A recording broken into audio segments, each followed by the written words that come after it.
Hello, I'm Jackie. These two women were best friends from South Africa. Nontokozo Mazibuko, 25 years old, and Andiswa Sontangani, also 25 years old. They lived in Everton, south of Johannesburg in South Africa. The two women were last seen on 30th of December 2025 after leaving home in the Everton area, south of Johannesburg.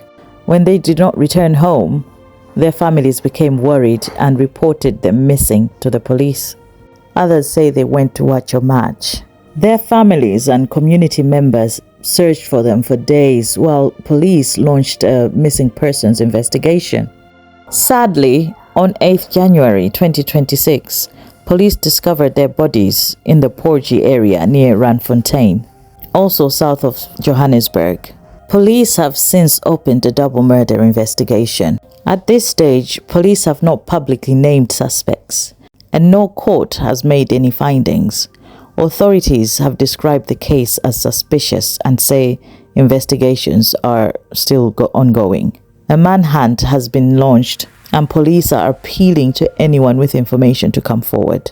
So far, the circumstances surrounding how the two women died have not been fully explained. Police have not confirmed any motive, and no one has been convicted. Until the courts speak, everything surrounding the case remains alleged. For now, what is clear is that two young women have sadly lost their lives again, and two families are grieving. While this investigation is still ongoing, many people are viewing this as another example of the wider femicide crisis in South Africa.